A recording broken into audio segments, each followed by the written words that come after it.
Hello and welcome to the PFF Fantasy Football Podcast. I am your host, Andrew Erickson, joined as always by PFF's own Dwain McFarland. There is no Ian Hartitz today, guys. Don't worry. He's celebrating Chicago. He has not been put on the COVID-19 list like probably the majority of your fantasy team because that's where we're at, Dwain. Everyone is on the COVID list, and we've got ourselves a long show ahead of us. So, hey, crack open a cold one and join us because it's going to be a long one, Dwain. Yeah. I didn't even get my cold one ready, but hey, I'm here. I'm ready as I'm ever going to be. Yeah. I don't remember, in all seriousness, I don't remember a week where I've ever had to adjust ranks so much. Like, in fact, like we were just talking before we hopped on, and like around lunchtime today, I just stopped and I'm like, I'm just going to do it all at like 5 or 6 once we have everything in, because there's so much news like coming right now. But I think that's just kind of a reminder, like how fluid folks are going to need to be with this information, because now with these other games getting moved back, which I know we'll talk about in a minute, like there could be players that are not available today that now will be available on Monday. And then there's going to be players that you thought would be available for Tuesday that are now going to test positive because they're not playing Saturday. Like that's going to happen. So I think everybody, number one, I think you just gave the best advice. So like whatever your way is that you like to chill, folks, like figure that out. Maybe you're just naturally just in a Zen state. And if you are, that's great, because I think that's going to be a valuable attribute to have this weekend. Yes, the the tilt is on, as we like to say here. It's going to be an interesting couple of days because we got football Saturday, Sunday, Monday, and Tuesday. So that's the big news kind of from today, is that we've had 3 games move. Basically the teams that have had the COVID outbreaks for the most part. So the Browns, the football team, and the Rams have all had their games moved. So the Raiders are supposed to play tomorrow on Saturday, and their game has now been moved to Monday night against the Browns. So Raiders and Browns are playing on Monday night, and then you have Washington playing the Eagles on Tuesday night, along with the Rams and the Seahawks also playing on Tuesday night at 7. So we only have one game. So the Patriots and Colts will play on Saturday night. That will be the only game on Saturday. So I mean, that game has been okay in terms of like COVID. There hasn't really been any updates. The biggest update from that game, and I guess I'll just talk about it because we're talking about that game, is Damian Harris. So Damian Harris has been ruled out of that game with a hamstring injury that sets Ramondre Stevenson up very, very well. I think. I can't find a lot of running backs that I don't want to play, but I do want to play Ramondre Stevenson over. I mean, we saw him in this bell cow role before against the Browns earlier this season, and he was a top 5 running back. They use him in the passing game. Dwayne, like, I feel pretty good about Stevenson, especially because he does play on Saturday, and it's just like, okay, like, let him play, and then I feel safe because I know that he isn't going to get COVID. Yeah, no, I think that's a definite advantage. Like, so right now it's like I've got him right next to like Antonio Jones, Cordarrelle Patterson, Antonio Gibson, Aaron Jones. So I took Antonio and Aaron, I put them together. That's what this Friday is about. I've got James Conner there, which I'm probably going to move down, even though he's going to play, but I've got Saquon there. So I like him above all those. Like, I don't know, like I haven't pushed him up like ahead of any of the big names yet. Like I haven't pushed him ahead of Mixon or Montgomery or even Leonard Fournette. But like, if you think of him as a low end RB1, and then you factor in the fact, the idea that he gets to play early, like, yeah, I mean, he's gonna, he should be starting, on most fantasy teams. Where do you have him right now? So I moved him up to 13. Like, I like feel good Okay, about so him. that's about where I'm saying. Yeah. Yeah, that's in the same range as Connor. Is Gibson, Jones. That's above Barkley. It's above Gaskin. It's above Zeke. Above James Robinson. I just don't like have any question marks. Like I feel really confident about him as a play. I know the Colts defense is pretty good against the run, but he's going to get the volume. He should, and he's looked good all year. So I really don't think that it's super complicated with Stevenson. Especially, I think someone asked me on Twitter, is like a Seahawks running back or one of these Rams running backs or Stevenson. I'm like, just play Stevenson. Like I don't know, like like which of the Rams running backs is going to like start. I don't know who's going to be there. Like waiting all the way from Tuesday when I have the chance to play a potential bell cow running back on Saturday night, I'm just going to be like, I feel like you're going to be more frustrated than not if you don't play Ramondre Stevenson.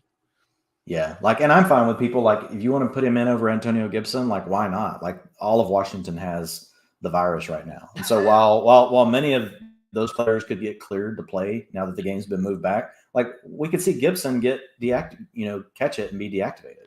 So I'm with you. I think that alone is enough to push him up, like probably get him into the top 12, to be honest, sitting here looking at it. So like I'm going to name these back real quick and name like which ones you would hesitate starting Stevenson over.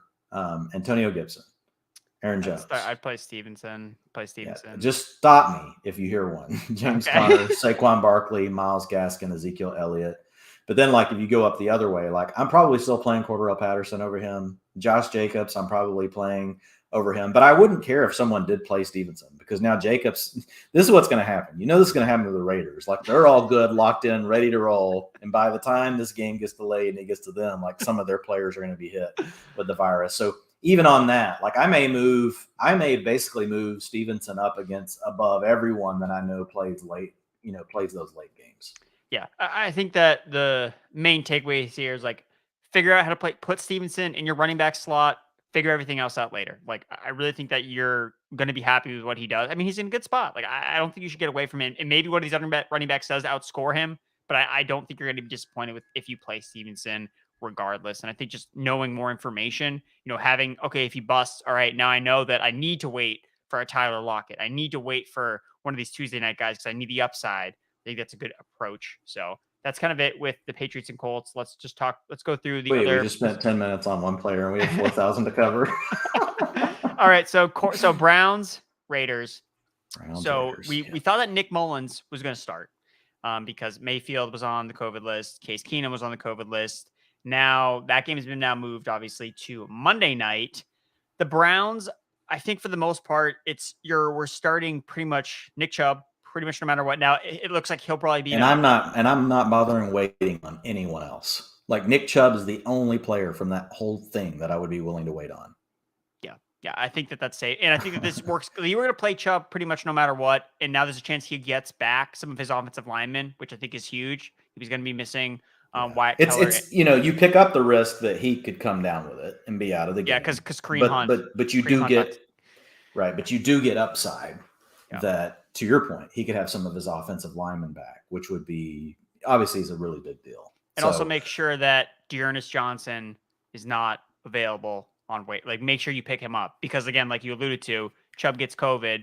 Dearness Johnson's the guy. Like if you have Chubb and you're gonna be playing him and waiting for that, for the late game. What is that one? Monday or Tuesday? That one's Monday. That one's on Monday. Yeah. But still, no, it's okay. I got to remember the Tuesday night one is the Rams. All I got to do is just remember West Coast is always latest, so they're going to have the last game.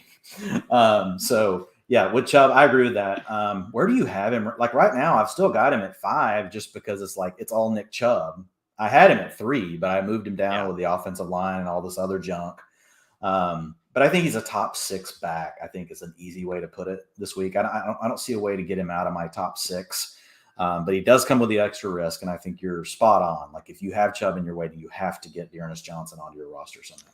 Yeah, I have him at 6 as well. And I think the thing with me and Chubb is, some of these other running backs, when you kind of spin the narratives like, oh, if the football team doesn't have, any of their playmakers, then you could see Gibson getting all these carries. And yes, like that would be a way to spin it in a positive light for Gibson. But like we've seen this before where he can get games scripted out of games and then things just fail. But like with Chubb, if Chubb touches the ball 30 times, like the dude is a yards after contact machine. Like I feel confident that some way he's going to be able to do something if he touches the ball that many times. So I think that Chubb is, probably the only guy I feel. I don't, Peoples-Jones kind of looked interesting without Landry potentially, but now Landry could come back. Again, these guys are this is not a passing game that you need to attach yourselves to. Yeah. Only thing I'll bring up, so David Njoku is off of the COVID list, so he is back. Harrison Bryant is questionable. Austin Hooper is also potentially now able to come back because he was placed on the COVID list earlier this week. Is Njoku, people are looking for tight ends. Let's just play the game on Saturday. I'm tired of this already. So Njoku, would that be someone that you would stream tight end? I wouldn't. I just don't think you can wait on it. Yeah. If it wasn't, if we weren't in the conditions that we're in now, I would love to see a player like Njoku with a potential full workload. But now you have the chance that 1, Harrison Bryant could play, and they like to rotate tight ends. 2, we could even get Austin Hooper back. 3, we don't know for sure what the quarterback situation is going to look like. It could still be without Baker. right? It could still be without Case Keenum. These pushbacks also don't guarantee that any of these other players get to come back. Like they still have to actually test negative for the virus, right? Yeah. It's not like if they didn't have a false positive to begin with, like it's going to be really hard for them to now test out. Now, basically the way these tests work is they're basically saying, do they have enough of the virus, like that it passes over a certain threshold that they're basically infectious to other players, right? So they could technically, get below maybe they're at like I don't know, I'm not a doctor, I don't know the percentages, but maybe they're at a percentage today that's above the threshold and they couldn't play, but by next Monday, right, it's below that. So there's a chance if there's players that are borderline, but I expect many of these players that are listed to be out today to still be out when it comes Tuesday. Yeah, it's too risky. I think there's some other tight ends that you could potentially lean towards. I know that I particularly like Brevin Jordan from the Houston Texans as a desperation play. A guy, Green Bay Packers, Josiah DeGuara, another tight end option that you can look for. Yeah, Hunter Henry. Even Hunter Henry's available on waiver wire. It's a good matchup against the Colts. So if you just want to get it over with, play a guy on Saturday, Hunter Henry's probably another guy that you can look towards. So from the quarterback position on the football team, so Heineke tested positive on Friday. Kyle Allen has already been on the COVID list. So either way, I don't think that even with the pushback from the football team playing to Tuesday, because Heineke tested positive today, I think that he's probably going to miss regardless. So you're going to have a backup quarterback again for the football team. Does this, McLaurin. Unless it's a false positive, yeah. Are we? Because with the new rule now, like they just have to be asymptomatic for 24 hours and then they just need a negative test. And they can do their 2 tests they don't have to spread them out like they used to. So basically, like you can get back quicker if you can test negative. But that's still the big key. Like it's just the easiest way to think of it is Taylor Heineke just has to test negative. If he can, he'll be able to play. Okay. But again, like who knows? Like if he has the virus, he has the virus. Like this isn't going to change that. You know what I mean? This really doesn't help Washington that much. The only thing it helps them with is potentially just a couple of fringe cases. Yeah. Or if all of a sudden all these players come back, then this is all just rigged and just like forget like whatever the NFL says their protocols are and what they're doing. They're just trying to get these games in. And the teams are bitching. The teams force their hand. Baker Mayfield actually is a big part of forcing their hand. Like what he did on social media, like just really made the NFL have to act, which I don't blame him. Like I thought he's doing the right thing. It's just a lot for us to unravel. So I just would not count on any part of the Washington passing game. I don't think there's enough meat on the bone anyway to worry about it. McLaurin was limited again, so he'll be back. So, you can think of him as a fringe wide receiver 3, but right now I would plan on him not having his quarterback, which means he's not your typical boom bust wide receiver 2. You got to think of him more as a boom bust wide receiver 3, in my opinion. Yeah, McLaurin is really tough to swallow this week. I've been telling people. I think Washington went from -4 to -12 or -14 or something like since the start of the week. It's bad. It's really bad. I'm trying to. I would probably just to about comfort. I would rather play Gabriel Davis over McLaurin. I just don't want. I can't. So basically, don't play McLaurin. Yeah, I'm with you. Like Gabriel Davis is a low end wide receiver 3 this week, and I think that's about where you have to consider McLaurin. Yeah. But he was already boom bust all. He's been boom bust all year long. Yeah. Yeah. So he has been the poster child for boom bust. Yes. Yeah. So it's tough sledding because it's either going to be Garrett Gilbert, Kyle Shermer, Jordan Ta'amu. It's what's eating Garrett Gilbert? Garrett Gilbert grape. Yeah, it's. All right, let's go flip to the other side of that game with another quarterback. Hurry up! You're gonna have to cheer me up here, Andrew. People are gonna just be people aren't even gonna want to play fantasy football anymore. All right, Jalen Hurts. Jalen Hurts is questionable. He was questionable when the game was on Sunday. And now he's going. The games have been moved to Tuesday. What's your view with Jalen Hurts? So I know that we have had him. He came off the bye week. We expected him to kind of practice in full this week. That wasn't really the case. He was limited for the most of the week. He practiced full on Friday. I was reading some insider from the Eagles, John McCullen, and he was actually talking about somebody asked Dallas Goedert about Jalen Hurts, and he said, he's limping a lot less today. This was on Thursday. So clearly it's still Hurts isn't at 100% when it comes to rushing. Now he has a couple extra days. He's playing on Tuesday. I know I have Hurts ranked kind of in the fringe. I know I've got a lot of questions about Hurts versus Taysom Hill, Fields, Kirk Cousins. So for me, I think that I'm leaning towards I'd rather play Hill, Fields, Kirk Cousins over Jalen Hurts just because I'm is this game going to be competitive? Are they just going to give the ball to the running backs the entire time? how much is Hurts going to run? Is he going to get test pot? Like, I have a lot of question marks about Hurts, and I just think that some other waiver wire, like probably Justin Fields is like the guy I would The lean towards move of this game to Monday night is going to force me to move Jalen Hurts down. Like where the game was sitting before, like you were just operating from a better, position, with knowing everything else that was going to be going on, in the slate. Now with having to wait, with this game being on Monday, it's Tuesday. Yeah, it's Tuesday. Yeah. So Rams Seahawks are Monday in Washington. No, there's Tuesday. 2 games on Tuesday. That's what's getting you. The Rams Seahawks is on Tuesday, and football team Eagles is on Tuesday. No, the Rams Seahawks I thought are a doubleheader Monday night. We got a doubleheader on Monday night. Yeah, because there's already the game with the Vikings and Bears on Monday. Okay. Oh, the Raiders and Browns. Yeah. Bad. Jesus. Hey, yeah. Anyway, we literally don't want to have Tuesday night football on ever, so it's okay to be confused. Yeah. Okay. Well, we had it last year, so I should have been used to it. Okay. So yeah, my bad. That's the thing. I was discounting like the normal Monday night football game. Yeah. So, but anyway, the point like still stands. Like having to wait that long, if for some reason like we all of a sudden find out he's inactive, or COVID-19 strikes, or all these other variables, yeah, I think I'm going to have to move Jalen Hurts down. Right now, I still have him at QB6. Mm-hmm. Part of me really does believe this is a huge-ass smoke screen from the Eagles, and they're so full of crap. And I think they know that he's fine and he's going to play. This is the game that coaches play sometimes, so I can't say that for sure. Like different coaches handle these things different ways. So, yeah, with Jalen Hurts, like I would play – I'm definitely moving him down. Right now I've got him at 6, but I'm going to move him below Rodgers, Prescott. And I think the tier with Fields, Taysom Hill, and Kirk Cousins, like that's maybe the tier where he belongs. I feel like I have to rework my entire rankings again. Like this is so much information. So yeah, would you play Tua? Would you play Tua on Sunday? Dolphins playing the Jets. Would you? No, I wouldn't do that. I would just roster Gardner Minshew if I had to do something like that. I think once you get past Russell Wilson, Justin Fields, Taysom Hill, and Kirk Cousins, and you get into the next tier is Tua, Jimmy G, those type guys. I'm starting Jalen over those guys, and I'm just going to have Gardner Minshew on my team. Okay. Because then even if Hurts is out, Gardner Minshew would grade in that tier for me. So basically, it's a neutral swap for me to move from Jimmy G to Minshew, but I have upside if Hurts plays. Yeah. All right. Josh Allen, good news. Full participant on Friday. Locked and loaded. Love it. He won't have Emmanuel Sanders, but where Josh Allen's ranked for you? Back in the top 5, assuming? I have him number 3. I've got him still in tier 2. I don't have him in tier 1 this week. So tier 1, I've got Murray and Brady.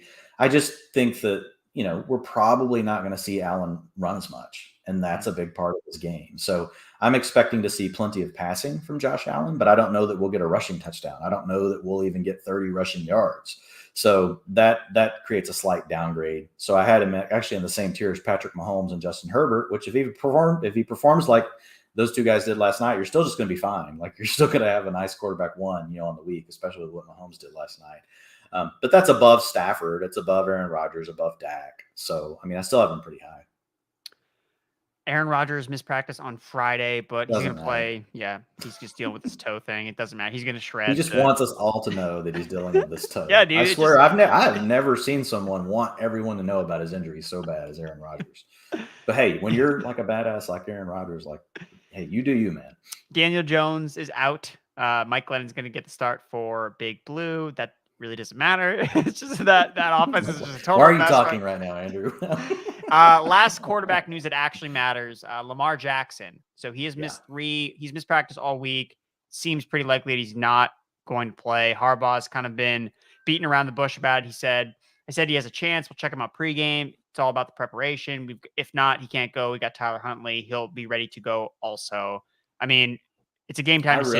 I really just don't want him to play, to be honest, because if he plays, you have to use him.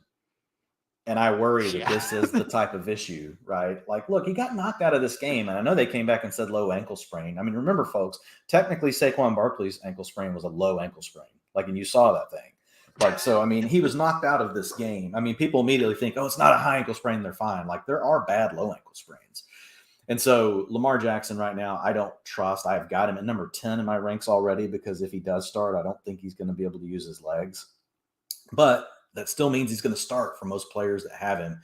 And that just makes it a problematic situation. If you do have Lamar Jackson, you got to remember that is a late game on Sunday. So it's not like you're completely. Well, I mean, I guess you have more options to swap to now because now there are multiple games on Tuesday. You have another game on you Monday. Don't know for sure which ones will be available, but yeah, I mean, like if you want to switch to like some dude off the street for Washington, like you're going to have that. I think the best move, honestly, is to have Huntley available because Huntley would fit in that same tier that we talked about a minute ago for Gardner Minshew. I would put him just below the Fields, Taysom Hill tier because he gives you a similar type player, right? He can run around. His scramble rate's high. It's like up at like 11, 12%, which is great. They could involve him more as, in the design rushing plays. I probably won't do too much because they don't have anything behind him. But I think he'd be borderline tier 4 player for me, which is Fields, Hill, Cousins. I would slot him in right below that. So I think if you've got Lamar Jackson, making sure that you've got Huntley. So in Scott Fishbowl, I've got Lamar Jackson and I picked up Huntley, to be able to plug in. Yeah. I mean, Huntley's average over 40 rushing yards in the 2 starts that he's had, so far this season. He's a mobile guy. Like he runs around. They don't change the offense that much with him in at quarterback versus Lamar Jackson. He's not the same type of runner like Lamar is, but he can do enough. And I assume that they're going to have plenty of negative game script because there's no way their defense is going to be able to stop Aaron Rodgers and their offense. So Huntley, I think, makes sense. I mean, I'm not playing Lamar Jackson. Like I'm going to this game knowing that he's probably not going to play. So I'm making the adjustments now, whether I'm picking up like a Tua, so I don't have to wait and play Huntley. I would rather just play Tua at 1:00 against the Jets if he's available. So, all right, let's go to the next position here. So running backs, I know we hit on Damian Harris. So Ramondre Stevenson is locked and loaded. J.D. McKissick, again, back to this football team. Does McKissick playing or not like really make a difference to you with Antonio Gibson and where you? Yeah, because like looking at this game, like we're expecting Washington to get blown out, which means a lot of 2-minute offense, a lot of long down and distance situations, which really still have been going to McKissick when he's been healthy. But with him out, that still insulates Antonio Gibson. Look, on a normal week when Washington is full strength and that McKissick's probably out, Gibson ranks in the top 8. But this week, because of all the questions and just the quality that we don't know that we'll have from the offense overall, I've got him at 13. Just because we could have a free agent playing quarterback. But I do think it matters if McKissick plays or not. And McKissick is active for some reason. Now that he's got a couple more days to get back, I think that moves Antonio Gibson down to like 15, 16, 17, somewhere in there.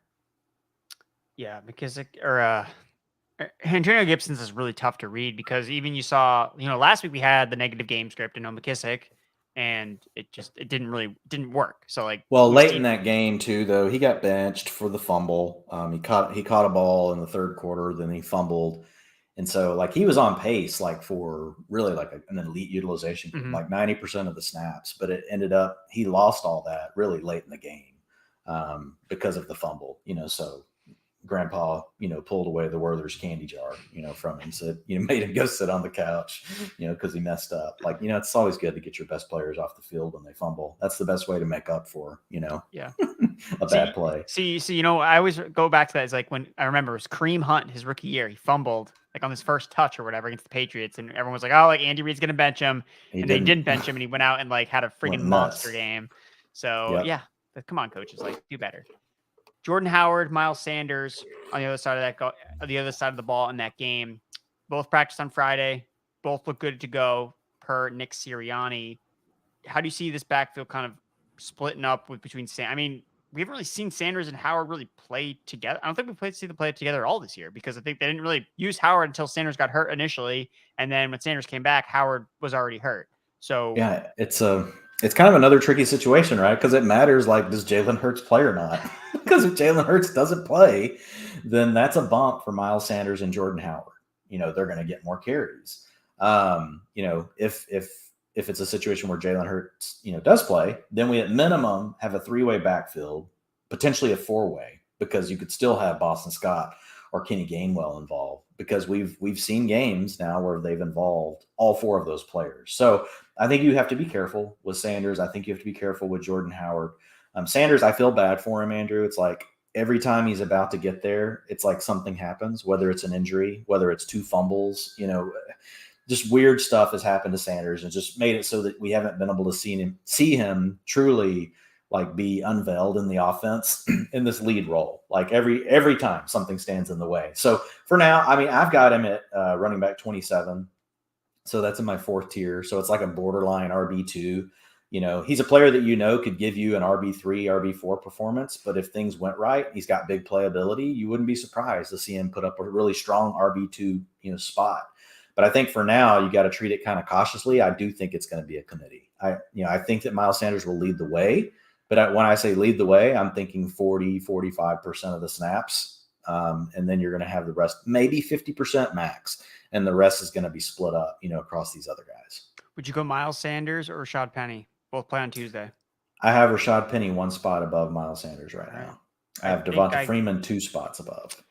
Yeah, I think I kind of agree with that. I moved Miles Sanders up my rank. I mean, I had him like at RB 30 earlier this week because I didn't like the matchup against the football team because they've been pretty good against the run. But then I realized like half their team isn't going to play. So I was like, all right, well, they're going to be boosting efficiency for Sanders because that's really what he has to do because he doesn't score a lot of touchdowns. He doesn't catch passes. He needs efficiency. So I was like, all right, let's move him up. And now, okay, now they could get some of their guys back and be a better defense against the run. So yeah, it's kind of like that fringe back end RB2 slot. And again, obviously presents more questions. So, I mean, I think someone may be like, oh, Stevenson or Sanders. Like, no, like play Stevenson in that case. Like that one I think is pretty easy. I would play Stevenson over Miles Sanders. Other running back rooms that are very hard to figure out. Darrell Henderson. So Darrell Henderson is still on the COVID list. After coming back. This could actually play in his favor. Like he's a player that you look at and you're like, okay, like because he went on just before the game last week, this could be a spot where he comes off.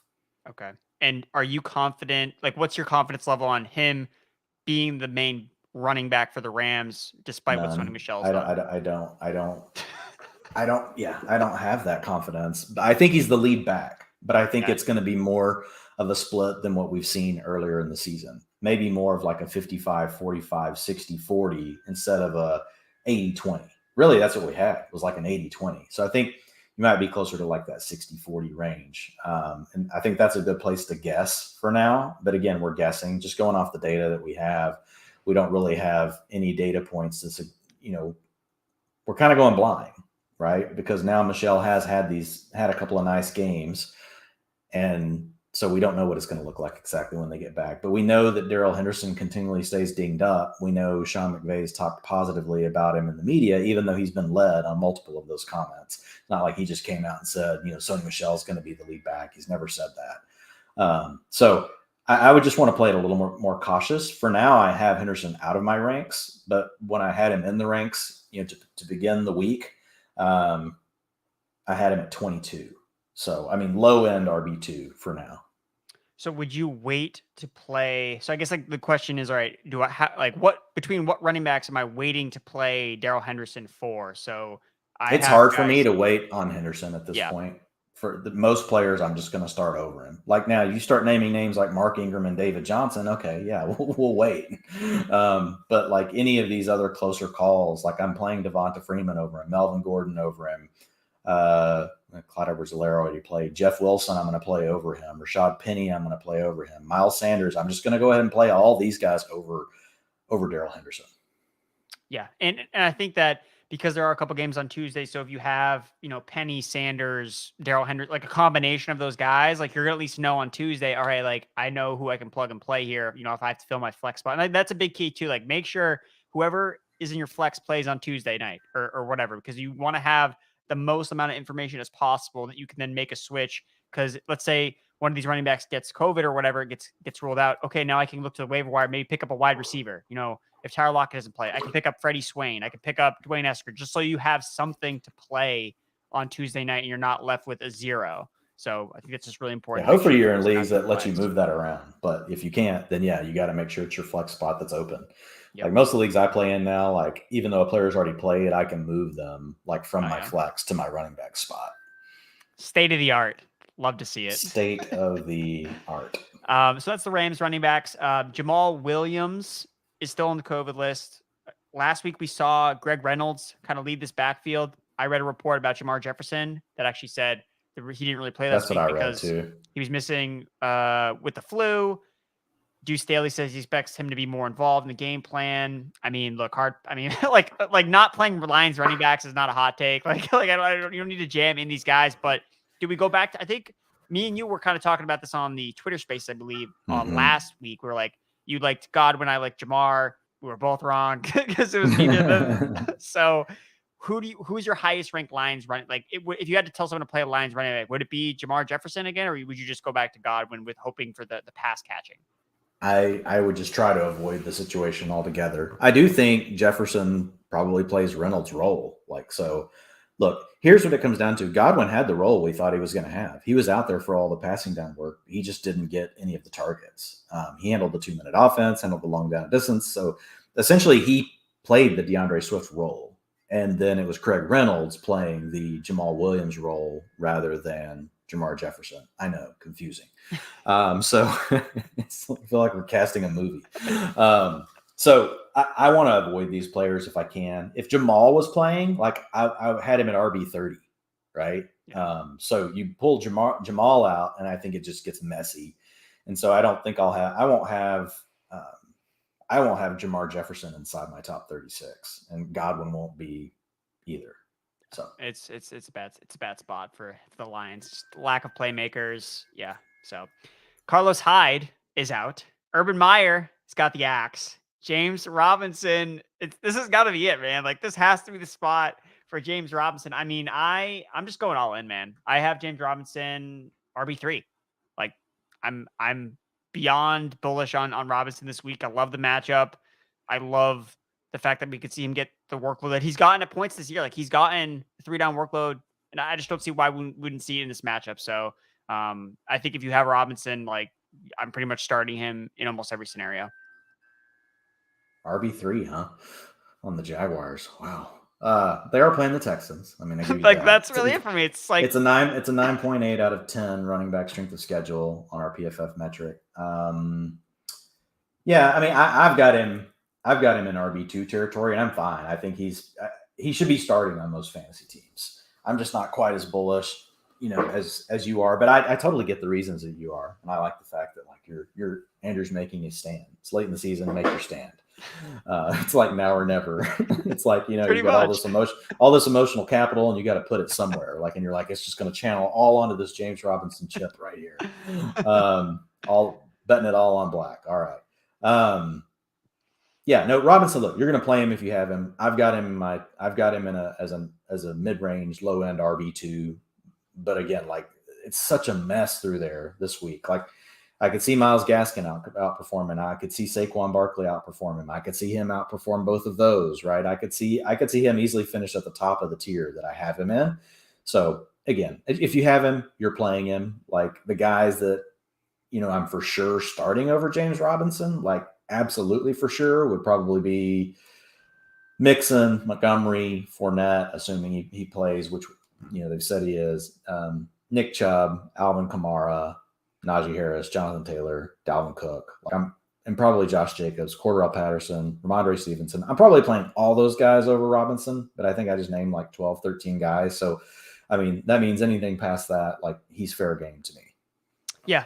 And really for me, it's like, when I was doing the DFS breakdown with Ian earlier this week, I just don't like a lot of these running backs matchup wise. Like, again, obviously we rank the running backs based on their utilization for the most part. We don't necessarily weight too significantly with the matchup, but like, of the top tier running backs, like, none of them really have smash spots. And James Robinson just really sticks out to me as like, okay, like, I could see him getting a really big workload here, and he has the best matchup, arguably, of all of the running backs. So that's kind of why I'm bullish on him, but we shall see it play out.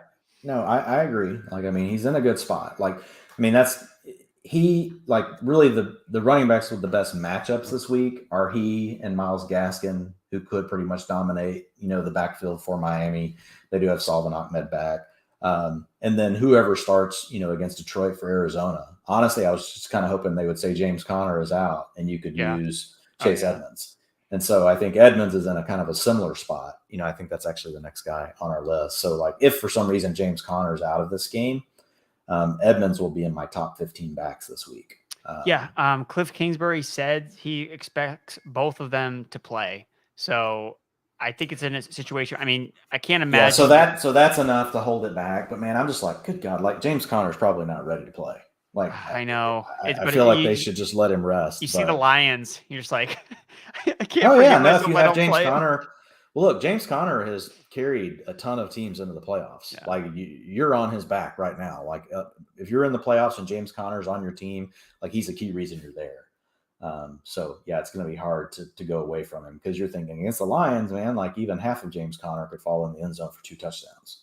Where do you have Edmonds ranked? Because right now I have him 31.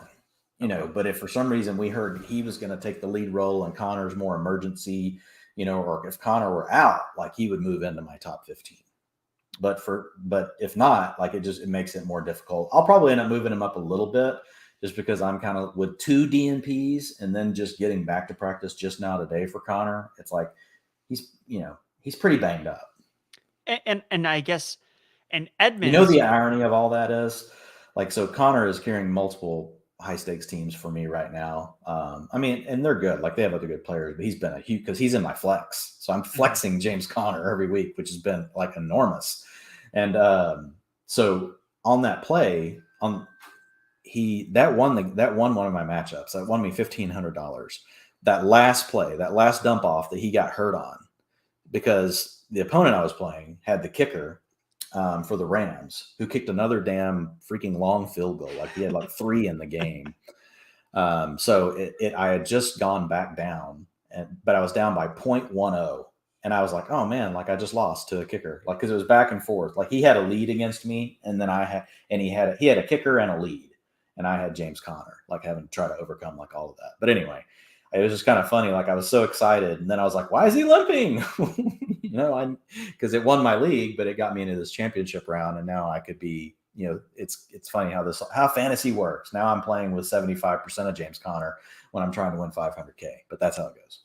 Yeah. I would say for DFS, I mean, Chase Edmonds, I think is a amazing play in tournaments because like you said, they talked about how Edmonds could have actually played last week, but they just kind of kept him out for another week. Just being, it sounded like a conditioning thing. Like he's ready, he's healthy. They just got to get him ready to play in games. Yeah. So if they get up big on the Lions, maybe we see more Chase Edmonds kind of get his conditioning again. If James Conner you could just see Chase Edmonds take the lead role for the week if Conner is banged up. Yeah, that would make sense. So that might be something we get like a Schefter bomb about. Edmonds is going to lead the backfield. Conner's going to be kind of like that situation with Darrell Henderson where he was active because of like emergency situations only or something like that. So, pay attention and look out for something like that for the Cardinals running backs. Leonard Fournette missed the last 2 days, Wednesdays and Thursday, but practiced fully on Friday. Aaron says he will play. It's a bad matchup, but Fournette's he's bell cow. So it doesn't really matter. If he's out there, you're playing him.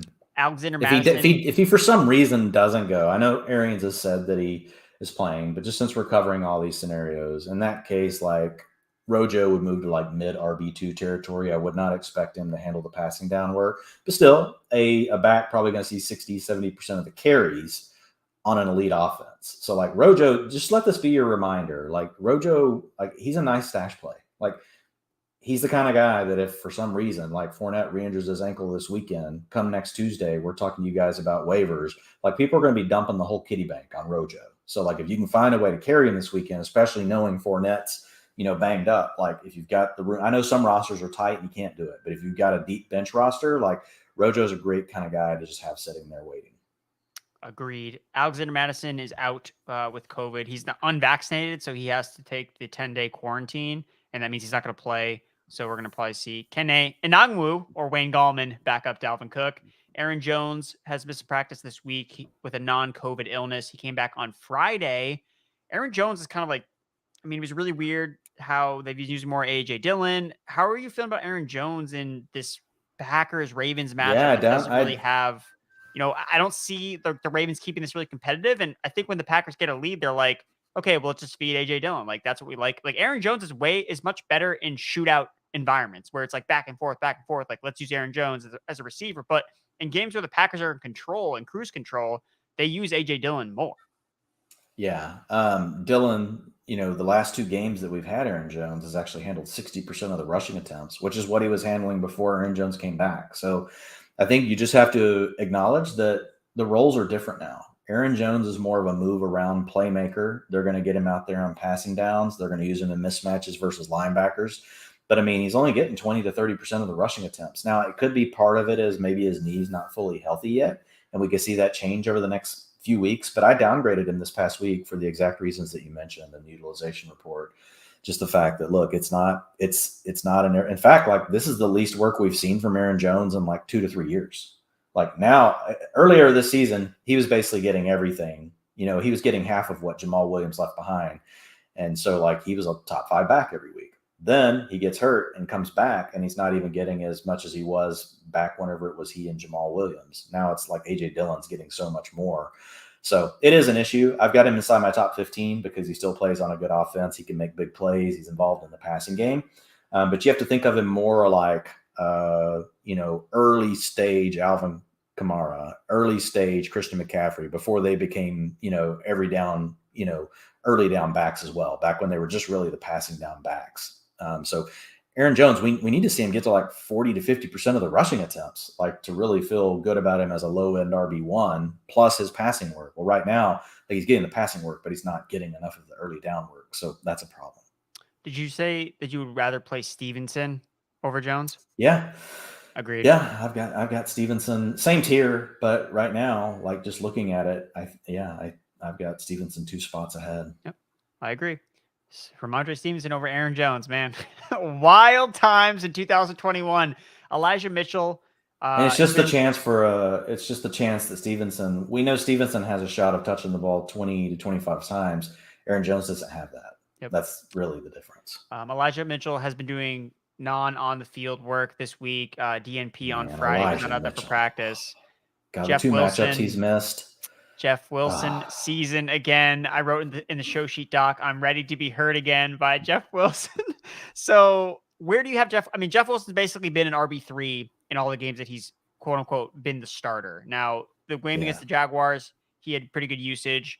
This last pass game, not nearly as much. Deebo Samuel's getting a lot of work in the rushing game, which I think we see again because of no Elijah Mitchell. But his utilization this last week was actually still really good. Like, so here's what I would say. Jeff Wilson's utilization, like, his underlying percentages have been just as good as Elijah Mitchell in the games he's played. The first game against the Jaguars, like, he didn't play well, right? But it happens. It happens to everyone. Everyone has a bad game.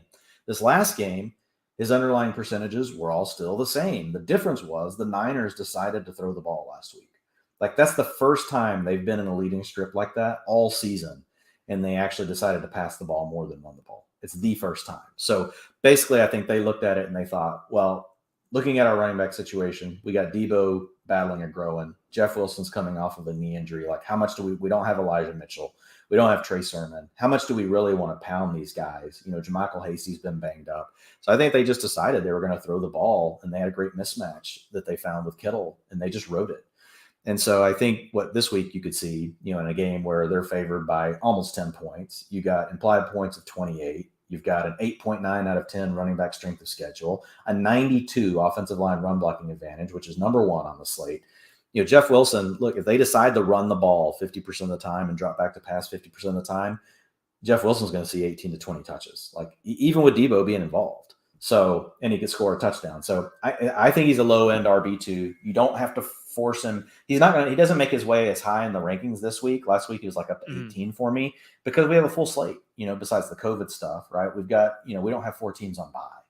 So that's the difference really in where he's ending up ranking. But the matchup is great. So I think, people that are just off of Wilson because, I watched him and I thought he was bad, you probably don't really know what you're watching. Now, some of you do, but a lot of you, this is just variance. But if you look at the underlying usage, it's fine. It's just a matter of, he's kind of had 2 weird spots. Like, the 49ers did something last week we've never seen them do all season. So that kind of crap happens. So is Jeff Wilson in a good enough spot for you that you feel comfortable playing him and not having to wait for one of these other guys? Like, you'd be like, I'll just play Jeff Wilson. I'll roll with him. I hope that he finds the end zone. Or is he kind of fringy enough for you where you would be willing to wait for one of these potential guys playing on Tuesday? Yeah. So, like, the names on Tuesday, So the Rams running Like backs, yeah, Penny. So like I would probably just play him over the Rams running backs. I have Sony Michel 21. I've got Jeff Wilson 23. Okay. So I mean those are close. I've got Rashad Penny 25. See, they're all in the same tier. With Penny though, I haven't adjusted him for Alex Collins being out. Now I know we could get Adrian Peterson back. So with Penny, will move ahead of Wilson slightly in my ranks, like once I make my adjustment. But still, I would be tempted to just go ahead and use Jeff Wilson. But I mean, I get it if somebody wants to wait on Penny because he's actually looked good 2 weeks in a row, right? He's not just getting utilization. He's breaking off long runs. Like the big thing for Penny, like 19% of his carries have gone for 10 yards or more over the last 2 weeks. Like the Seahawks haven't had that all year. Yeah. So I think he's probably in line to get 70, 80% of the work this week. And we could have a Rams team that's missing half their defense. So Penny, I would probably go ahead and, if you feel strongly about it, wait on that one. But for like Sony versus Darrell, I would just go ahead and play Jeff Wilson. All right. And while we're just talking about the 49ers in general, so if Mitchell's out, we usually see a boost in terms of rushing production from Deebo Samuel. I would expect to see that something again. He did run a lot of routes last week, so it wasn't like the routes weren't there for him to see targets, but it's really been the Brandon Ayuk and George Kittle show in the passing game. Do you anticipate Deebo to kind of just be an afterthought in the passing game? Again, it's a good matchup against the Falcons, obviously. Everyone scores on fantasy points on the Falcons, but from like a receiver standpoint, like I think at some point Deebo comes back around. Okay. I just don't think we know when that will be. I mean, you can't go from being a freaking 30% target hog to being a nothing. Like, I mean, I guess you can. It's Kyle Shanahan, right? Yeah, right. Who knows what's going on? But I think that's why they're getting Deebo touches on the ground, to be honest, is one, he's probably the best running back they have on the team. Two, it is a way to get him touches and Kittle touches and Ayuk touches. Like this is probably the path. So that's concerning to me. Like if Shanahan's basically saying, look, I need to get the ball in these three guys' hands, 4 when you have Elijah Mitchell. The way he can do that, because they run so much, they don't throw the ball that much, is to use Deebo in the running game. But Deebo's operating on super thin margins. I mean, everybody has to know it. Like if the week he doesn't come up with a touchdown pass, if he isn't more involved in the passing game, it's going to be bad. Like it's going to be a 4-pointer. It's going to be a 5-pointer. It's not going to be good. So, I mean, I've got Deebo the lowest I've had him, all season this week. Not all season, but since the first couple of weeks when he just blew up. But I've got him at wide receiver 16 right now. I thought he was going to be closer to 20 when the week started, but the way things have worked out, I mean, still mid wide receiver 2. So you're most likely starting Deebo Samuel. Let's just hope that, to your point, like the routes turn into targets again, because he is out there actually running routes. It's not that he's not on the field on passing downs, even though it feels like every time I look up at the stupid screen, Juwan Jennings is out there and Deebo's not. It's not true. When you really look at the data, that's not true. That's just like my mind plays tricks on me. Exactly. So how much higher do you have Deebo ranked over Brandon Ayuk? I have Ayuk at 24. So, Okay. I mean, not much. 1 tier higher, but like, would it surprise me if Ayuk got scored in? Not at all. Right. Like, Yeah, because I mean, totally, Ayuk's been getting a lot of targets, and the Falcons are they bleed fantasy points through the air to wide Here's the receivers, thing. so. One of the Niners' weapons is Blow most up. likely left out each And week. then one of the other guys blow up. Like that's how it works. Yeah. So you just honestly, you kind of just play have them all. you got to play them all and play them all every, each week. Like you have to play your piece every week. Agreed. Myles Gaskin, Salvin Ahmed were activated off the reserve COVID list on Friday, so they were at practice. They should play. Lindsey is still on the COVID list. Malcolm Brown is designated to return from IR from PFF's own Doug Kide. So where do you stand with Gaskin? So he has missed a bunch of time with COVID. He's coming back. We don't know, like conditioning wise, like what kind of shape he's in. I assume that he's still going to be the lead running back. Again, it's a great matchup against the Jets. I have him ranked inside my top 20 running backs, I believe. I think I have him exactly at RB20. Yeah, I have him at RB20 right now. Are you are you feeling good about Gaskin? Or are you kind of like nervous to play him, even though the matchup is good? We know the Miami Dolphins can't run block. I wish we had more information, like, because these guys coming back in a week, basically, like for all we know, they just tested positive and it was very mild. like Yeah. they could be fine. We don't know. Like the range of the way COVID impacts people is so different. Like we saw it really bother Amari Cooper, right? But then we've seen other players come back. We're like, this guy had COVID. What? Like how? So I don't.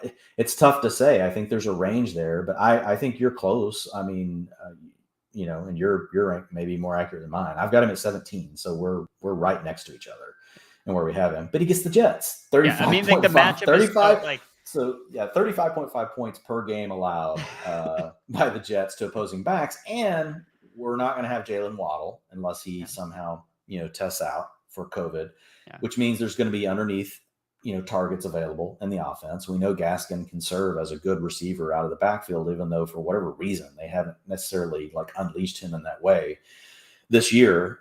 So yeah, I think there's Gaskin for me is a mid RB2. I think if you want to call him a low end RB2, that's fair as well, just because there could be issues with COVID. Alex Collins is back on the COVID, or he's on the COVID list, so he could potentially miss. Peterson has a chance to play. So Rashad Penny. So really the rhetoric I've seen kind of on the analysis of Penny is, okay, like he's getting the usage, he's getting good volume, he's looked explosive with the ball in his hands. And then like the people pumping the brakes on Penny are saying, all right, well, it was the Texans, like pump the brakes, like he's playing the Rams defense. Like the Rams defense is better, but against the run, they shut down James Conner as a rusher last week. We haven't seen Penny in the receiving game. We saw him run the routes, didn't really see the targets, didn't necessarily need the targets in last week's game. Like, what is your confidence level on Penny? Are you like, do you feel good about Penny? Again, the Tuesday thing is kind of a little bit of a wrench thrown into it because now you have the potential that he could get COVID, especially because he had a guy in the backfield get COVID. So has the news changed at all for you with Penny at all? Yeah, he's going to move up some just because of Collins being out for sure. Because he still did share time with Collins, but he clearly led the way last week. Last week I had Penny as a low end RB2. And then this week, because you got a full, slate of backs, he was going to be a high end RB3 for me. But he's going to sneak his way back into RB2 territory because the other thing is like the Rams defense isn't going to be full strength. So you're going to have Penny without Collins most likely. So he's probably going to be locked into 60, 70% of the rushing attempts. I don't think he'll handle the passing down work. That was still, I can't remember last week if it was Dallas or Homer, but it's one of those two backs every week or they split it, right? So I think Penny's the early down back. Now the key will be if Peterson's active, like he'll still 20%, So Penny's more fragile than the people that are bullish on him, but he's probably not as fragile as the people that are just doing complete, brake pump check like every 5 seconds on the highway in front of you with him. The truth lies somewhere in between for me. Like with Rashad Penny, he outperformed like what I thought he could do last week. And I thought I was high on him, like really compared to the industry. But he came through in a big way and everybody reached out to me, dude, you're awesome. And I'm thinking, I just said he was a low end RB2, not the RB1 on the slate. I just said, hey, maybe you could play him. But we'll take the back pats where we can get them, huh, Andrew? Because we get, the crotch kicks plenty. So, yes. So with Rashad Penny, he's borderline RB2 this week. What number do you have him at right now? Well, I haven't moved him yet for the news. I had him at 26, but looking at it right now, I'm thinking he'll be 22, 23. Would you play him over Ezekiel Elliott? I have Zeke at 18, but man, I will not blame anyone that plays him over Zeke. Dude, this is the worst slate ever. Yeah, I know. Yeah, the running backs are gross. So bad. Like there's so many different outcomes that could occur with these players. And Zeke had 6 targets last week. He caught 1. So he still could have saved people's days. Corey Clement came in and handled all the work late in that game because they were ahead by so much, and then Zeke had to come in because of Dak's, Yeah, I know. I lost my my under on Zeke's rushing yards because he had to come back in the game. I was ready to cash in because I was like, all right, it's garbage time. They got Clement in, then Dak throws a pick 6. I'm like, all right, well, Zeke's back on the field. And he picked up a first down. I'm like, well, there goes my prop. Yeah, it's funny. Each time I rework through my backs that are in this range, I could reorder them every time I look at them.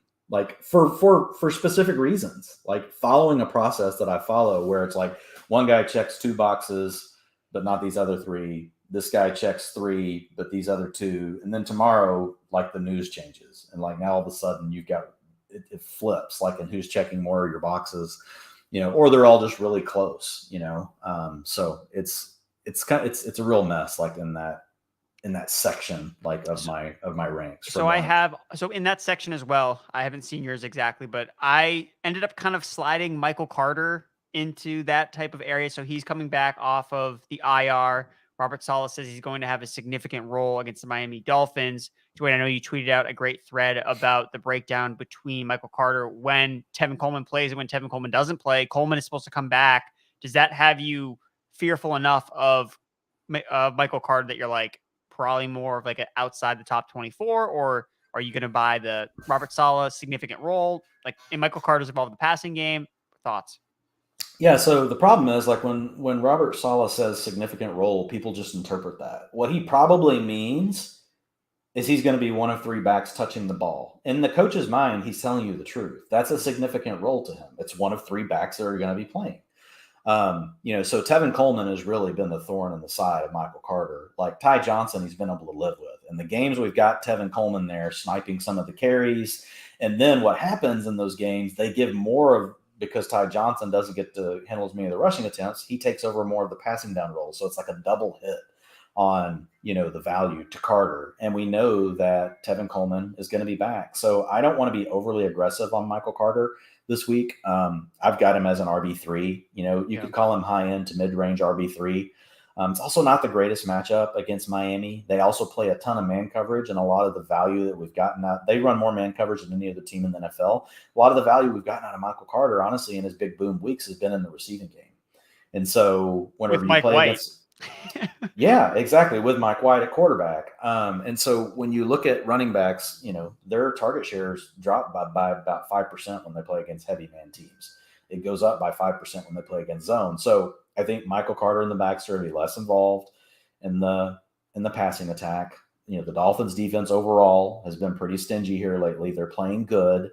And I think we've got a 3-way committee. So I just need to see more. Could he outperform this? Yes. But there's just not enough there for me to be confident enough to be like, hey, put him over Javonte Williams, or put him over Jeff Wilson even, put him over Sony Michel. It's to me, those guys are in 2-man backfields. Right now, we're talking about a bad team with a 3-man backfield until proven otherwise. Yeah. So I think that read between what you said, it's like, don't go out of your way to play a Jets running back in a committee. Yeah. This is like the same lesson we've learned with the Texans running back, who we do have the last update when a running back. So Rex Burkhead was ruled out earlier in the week. To our surprise, David Culley comes out and says, oh, actually, he does have a chance to play. Rex Burkhead did get the majority of work before he got hurt last week. And then Royce Freeman came in without David Johnson. Again, it's just another mess. But if you have to start Texas mess. You just go ahead and mark Rex Burkhead off your list anyway. That way you just, don't worry about it. But yeah, it does impact the other guys, because you're thinking, okay, well, maybe Royce Freeman, has a little value. Maybe David Johnson does, but most likely they don't. No. And every time David Johnson looks like he could be a play in DFS or season long, good matchups, it never works out. It just hasn't. Don't you feel like David Johnson's 34 and I think he's 28 or something? It's just it's wild. Yeah. So all right. So that's it for the running backs. Dwayne, has there been any? We're an hour in. We got through the running backs. Has there been any breaking news while we've been let me recording refresh. here? I just want to double check before we hit on 2 wide receivers. No, the Giants have signed Jalen Smith. Don't worry, you'll soon release him, Giants, unless you're just like a linebacker that likes to run sideline to sideline and not tackle anybody. Nope, nothing else. All right. Surprisingly, wow. Kareem Hunt was put on COVID-19, but that didn't matter. He was already out for the game. Yep, so. He was out for the game, but it just means that the COVID is in the Browns running back facility somewhere. So that's why you got to get Dearness Johnson. The Browns running back facility. Something they have their like own that. facility. All right. So wide receivers, we already talked about the Browns receivers. I'm not willing to wait for Landry or any of these guys. It's just way too much of a fringe play. McLaurin, again, same thing, concussion, horrible quarterback play, potentially. Curtis Samuel is also out. Again, he has a new injury, man. I just wish that they should just put him in IR to start the year. I don't know what they were doing with Curtis Samuel. The Eagles, Quez Watkins has COVID. So if you're playing showdown, Greg Ward, if Greg Ward could be the starting slot receiver for the Eagles. So there's your showdown play if Quez Watkins can't go. OBJ. So Odell Beckham Jr. So this is kind of the biggest news so far today when it comes to specific players. So he tested negative. So he's definitely going to now have a better chance of playing. He's someone that at least I can kind of more confidently rank in the rankings this week because he'll probably play on Tuesday. I guess the main question is, Dwayne, where do you have him ranked above or below Van Jefferson? I think we have to put him just slightly above Van Jefferson, given what we've seen when OBJ's playing. But, it's like one of these questions that like can go back and forth, each week. But with OBJ, testing fine, so quickly, I don't think he's had the virus. I think it was a false positive. So I anticipate him to be at 100%. I had moved Van Jefferson up into my low end wide receiver 2s. Now they'll both be wide receiver 3s. Yeah, I got them right on the fringe, like outside the top 24. Jefferson at 23, Beckham at 25. But I mean, it's a good spot, good matchup for both those guys. I think that those are the types of players you want to be kind of like waiting for as like flex plays. Both of them can make splash plays down the field. Obviously, they play an explosive offense. So if you need upside, I think that they're one of the guys, especially if you have like one of these Rams running backs and it's like, let's say Henderson and Michelle are both active. You're like, I don't know what to do. Then you can just play one of these Rams wide receivers instead, just to kind of try to shoot for the upside with one of those guys. Adam Thielen did not practice again today. They're playing on Monday night. They're playing the original Monday night game. There's a Monday night doubleheader, but the Vikings and Bears are the original confusing Monday night game. I mean, it doesn't seem like Thielen's going to play. Where do you have KJ Osborne ranked? Because I've got a lot of questions about him this week. I was kind of tentative to like put him up into the top 36 because I thought maybe Thielen would have a chance to play. It's really trending towards Thielen not playing. I would not hold out hope for Adam Thielen. He hasn't been practicing. It's an ankle injury. KJ Osborne had got a 30% target share last week. I don't expect that every week because Tyler Conklin was like a complete afterthought. I think we kind of see those things balance out a little bit with Jefferson obviously kind of seeing the lion's share. But I mean, Osborne's played 2 games without Thielen essentially and done really well in both of them. Yeah, no, he has. And I'm with you on Conklin. But yeah, I've got him at 35. So he's low end. I got 35 too. I've got him in my tier 5. So here are the names that I have him with. And this is the order I have right now. But it's Devonta Parker, Devonta Smith. If I had another Devonta, I would put him next, but I don't. Christian Kirk, Russell Gage, Darnell Mooney, Cole Beasley, Tyler Boyd, KJ Osborne, Jacoby Myers, Sterling Shepard, Michael Gallup. So that's a tier. And he's in it. All right. And also just breaking news here. So Elijah Mitchell is officially out with swelling in the knee. So he's going to not play. So I know we talked about Jeff Wilson and don't bury the guy. Like he has a role. Dwayne talked about it. He has solid usage in that offense and he's playing the Falcons. So like there's a lot of things that work in his favor. So don't just bury him. Like, yes, there could be some better players on your roster that you could play ahead of him. Cause again, we have all the teams available. So don't feel like you need to jam in Jeff Wilson, but don't look at him and be like, this guy sucks. I don't think I like him more and more in DFS. I'll be interested to see how much he changes projected rostership. But I mean, if he stays down below 5% at $5,000 because everybody's been burnt by him, like I'll be happy to play Jeff Wilson. I mean, the guy. So it's an 8.9 out of 10 on the running back strength of schedule, like I mentioned earlier. And again, 92 offensive line run blocking advantage. It's the best on the slate. Yeah, I think I'd rather be overweight on Jeff Wilson than underweight on the field than Wilson this week in DFS. Again, guy, we've seen him put 30 points up before. If he gets the goal line carries, for some reason Debo doesn't get him, boom, like you're cooking with house gas. Let's go. So Lockett, another big COVID player. So unfortunately, like we'll talk about Jalen Waddle, but Lockett gets the better version of this because his game gets moved after he was put on the COVID list on Thursday. That gives him a chance to suit up for Tuesday night. I know I was really high on DK Metcalf, thinking that maybe Lockett doesn't play. I liked Gerald Everett a lot more, thinking Lockett may not play. Now there's a question marks. I know I got the question on Twitter. It's like, do I wait for Lockett or do I play Julio Jones or Russell Gage? And I said, look, I think that Lockett is way far ahead of those other 2 guys. So I would be willing to take the risk of waiting for him because I know that Lockett, he's just been really consistent as of late.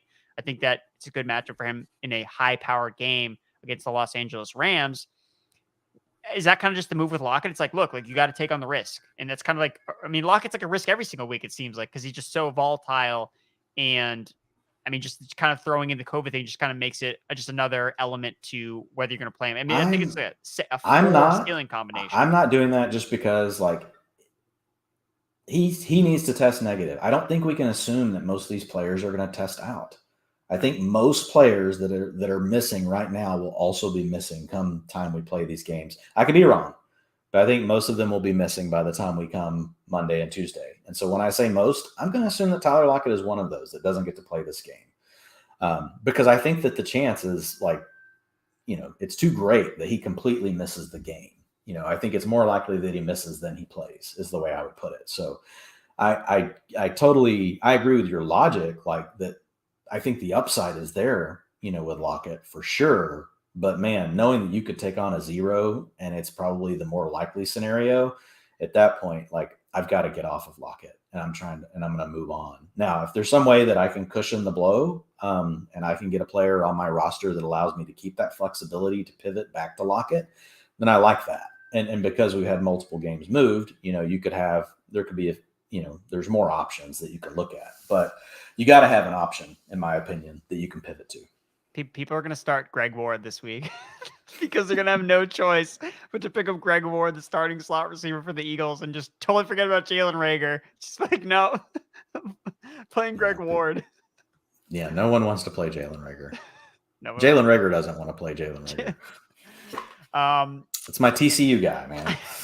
Cardinals, DeAndre Hopkins is out for the rest of the season. I have Kirk, the highest ranked of the Arizona Cardinals receivers. Dwain, are you following similar? Yeah, I mean, he's just the one that makes the big plays. I mean, and he's their top receiver fantasy wise on the season. Like I hear a lot of people talking AJ Green. I'm like, guys, just look at the ranks. Like overall, Kirk has by far outperformed AJ Green on the season. Yeah. And to me, like he's the guy that can come through. It just takes one flick of the wrist, right? And okay, boom, 60 yards, Kirk touchdown. You can't get that with AJ Green. Like it has to be multiple targets. So to me, it's just thin margins on AJ Green. More ways to get there with Christian Kirk. I've got him at wide receiver 30. Yep, I got him at wide receiver 28. So I think Kirk is a solid plug and play guy. I mean, I'm gonna have to probably play him instead of Tyler Lockett this week. So looking forward to playing some Christian Kirk. Jalen Waddle. So unfortunately, Jalen Waddle doesn't get the same treatment that Lockett does. For some reason, Miami's game doesn't get moved because even though they had a COVID outbreak in their backfield and a bunch of their players tested positive, their game is still on for 1:00 on Sunday against the Jets. So Waddle, I mean, I would not bet on Waddle playing. I think Lockett obviously has a better chance because the game got moved. Waddle, I would not hold out hope for him. You need to find an alternative. Devontae Parker is pretty set up well in this spot. I know you said you had him in your 30s, Dwain. 28. I'm trying to see where I have 28, him. but a tier that goes from 28 to 38. So I've got him as low end, wide receiver 2, or mid-range, wide receiver 3, all the way to being potentially just outside your wide receiver 3 status. But it's a solid matchup against the Jets, 7.4 out of 10 on our wide receiver strength of schedule metric, 82.7 wide receiver cornerback matchup. Yeah, the Jets only give up 31.8 points to opposing receivers, but it's because they suck. And they're losing. They're losing in the second half, so teams just run on them. But the Dolphins, they throw the ball more than the NFL average in games where they lead. So I think we're dealing with a situation where Parker could still be seeing some targets more often than what some teams might, like in the third and fourth quarter. It also depends on the health, right, of how many of these backs do the Dolphins actually have back. There's just other stuff going on. So I just like the fact that Miami throws the ball more, and it's a good matchup, against the Jets. So I think he's squarely in the wide receiver 3 conversation with Jalen Waddle out.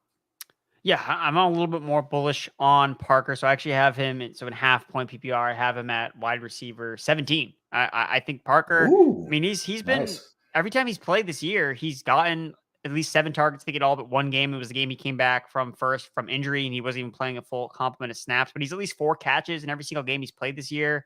He is the number 1 guy. I don't think anyone on the Jets secondary can stop him. If you look at PFF's wide receiver cornerback matchup chart, right at the top is Devontae Parker, against some guy I've literally never heard of, because that's who the Jets are basically putting at cornerback this year. So I think Parker, especially in DraftKings, he's at 4,300. I mean, cash games, I think that he's a lock.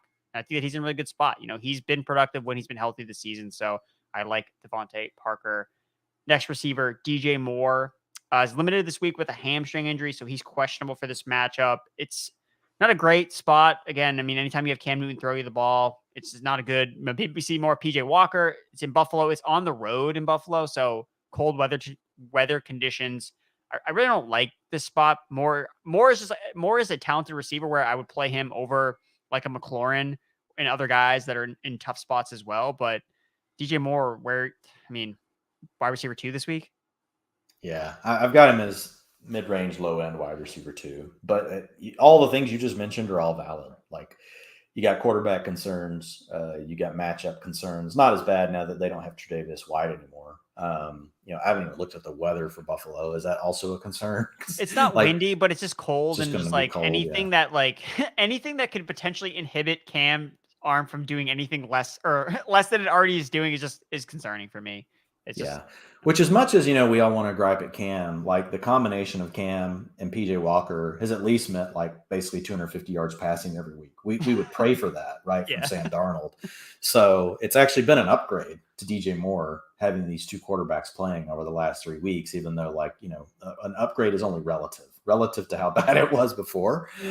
But no, yeah, it's not a guy that like you're super excited just to try to figure out like, how do I get him in a lineup? Like, it's just basically, well, I drafted him this high. He ranks as a top 24 receiver. Like, I don't have a better option. I'm playing DJ Moore, but it's Would you not start? like in DFS. I'm really not like trying to figure out how to use DJ Moore. No, he hasn't he hasn't shown that ceiling really. I mean, because first of all, like I mean, I don't know how the Panthers are going to score points on the Bills anyway. Just have they have a lot of issues on offense as it is. So would you start in a flex question? Would you start Jeff Wilson or DJ Moore?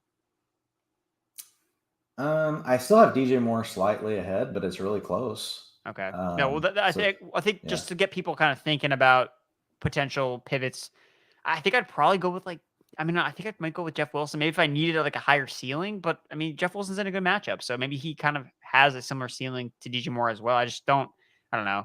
Yeah, I'm just not excited to play DJ Moore. Where I could see a path where Jeff Wilson does get there when a lot of people are down on him. Yeah, no, I'm with you.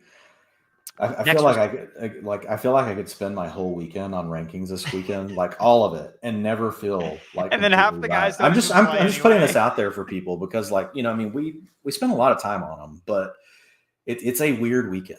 Like, so with some of these that are close, and you're hearing us talk about them, like my advice to you, like, is if you hear them, if we're close on them, and you got one that you like more, just go with the person you like. That's why we try to put them in tiers as well, so that you can get an idea of like how we actually view them. Because like guys in the same tier, like we're all kind of saying we view them pretty similar. Like it's really not. We have to put them in an order because that's just how rankings work. They have to go in a linear order, just how the way that rankings are built. And you just have to have the word rankings so people click on your stuff. Yes, like let's be honest. The SEO juices, because that's what people search. Yes. So another polarizing wide receiver for this week. So Marquise Brown. So he was back at practice on Friday. He's missed some practice this week with a non-COVID illness. We don't know if Lamar Jackson is going to play. Is he like an auto sit if Lamar Jackson doesn't play? Like, would you rather play DJ Moore than Marquise Brown? I mean, Marquise Brown, I have ranked at wide receiver 26, one spot ahead right now of DJ Moore. I mean, Brown has fallen off significantly since his hot start. Kind of coincides with Lamar Jackson's, recent underwhelming performances. Again, like Marquise Brown is just it's like Terry McLaurin, Marquise Brown, and DJ Moore are just like receivers that I know are good, but I just like don't want to play them this week. Yeah, I'm not as worried about Marquise Brown. Like, I feel good about him. The underlying utilization and everything is still there. But you're right. Like, the performances have come down, but a big part of it has just been the overall Ravens passing attack. But as far as, like his role in the pecking order in the offense, I'm confident in it. And I'm still confident in his skill set, right? He's a player that can work underneath, intermediate, deep. He can anytime he touches the ball can be a score. It could also my dogs think that, play Marquise Brown, I guess. Like, all of my dogs are going nuts. Like, my wife just got home with my daughter. But anyway, so I've got him at 15 this week. So I'm not as worried about it. The Packers are not an easy matchup, right? And they got Jair Alexander back. So, I mean, it's a situation where, Marquise Brown typically is closer to like my top 12. So I've got him a little bit outside of that because of the matchup. But I think Tyler Huntley can operate this offense. So I'm not that worried about it. All right. I like that. I moved Marquise Brown a little bit back up after I buried him with Tyler Huntley. Hey, I have a couple. I've definitely got a couple notes down, like the players I've got to move. Like, I'm like, okay, I'm being too stingy on this player, and like I got to go relook at Parker. So, but that's the other reason I love walking through these, like, doing the show together. Even though we're talking about it from an injury perspective, like, it always gives you another perspective on your rank. Yeah, no, for sure. Allen Robinson put on the COVID list, so they're playing on Monday night. Darnell Mooney's kind of had back-to-back dud games. One of them was played in that weird weather game last week. It was just kind of, Jameer Byrd was catching the long touchdown plays. Just another weird game from the Bears passing attack. Mooney, I mean, he's had, north of like a 30% target share in a lot of his games this year. A lot of that has come with Andy Dalton. I mean, I still like Darnell Mooney. I mean, I think the matchup is really good. I mean, the Minnesota Vikings defense has just been atrocious this year. Yeah, I still like Mooney. It's a 10 out of 10, to your point, on wide receiver strength of schedule. Giving up 43 points a game, Minnesota is to opposing wide receivers, which is number 2 or number 1 on the slate? Number one on a full slate. So, yeah, that means they're the worst. They suck. 73.9 wide receiver cornerback matchup. And to your point, you've got Allen Robinson out of the game. Even though Robinson didn't really take that much away in target share last week, it was really more of spreading it around to everybody. But, yeah, it's one of these players like, he was hot and then he's a little bit cold. You can't just I don't want to stay down on a player like that. I think Mooney's shown enough this season. Like his targets per route run have been really good. He's leading the Bears in target share, period. Like he's leading the Bears in targets per route run. It's not like Allen Robinson has really been, he's been the best player from a receiving standpoint on the Bears all year. It's just taken time for their passing game to even thaw out just a little bit, which we've finally seen. And so with Mooney, I like where we're at with Mooney. I mean, I've got him as a wide receiver 3. I love him as a wide receiver 3 this week. I'm going to find a way to use him wherever I can. Now, obviously, this is the other Monday night game, so it's more of a showdown. The non-COVID Monday night game. The non-COVID Monday night game. Well, even though the Bears have a bunch of coaches on the COVID list, but would you start Mooney or the Rams wide receivers, Jefferson and OBJ? They're at the same tier. They'll be on the same tier. Okay. All right. Well, you'll just start whoever is playing. That's exactly. That's the move. Whoever is actually on the field, that's what you'll play. Last notes from receivers. So Emmanuel Sanders is out. Gabriel Davis, I think, if you're looking for a plug and play receiver off the waiver wire, I think Gabriel Davis makes a ton of sense. He has 12 targets inside the 10-yard line this year, which ranks top 20. The guy is 90th in routes run this year. So Gabriel Davis, whenever he's been on the field, he's been productive. He sees high value targets. And honestly, it's been too long. We should have seen Gabriel Davis play way before Emmanuel Sanders got hurt. He should have been playing way more snaps. Anyway, Sterling Shepard has a calf injury. It's a new injury. Just don't play Sterling Shepard. We've been down this, yes, his target rate per route run was really high this year when he was healthy. He's not healthy. And now he has another new injury. Mike Glennon's at quarterback. They're playing Dallas. I mean, Dallas's defense is on fire right now. Dwain, you can attest to it. Dallas's defense is going to be all over Mike Glennon, and I just don't see anything good happening from this passing attack. So I'm not playing any of these Giants wide receivers. So even though Kenny Golladay could see, 10 targets for what?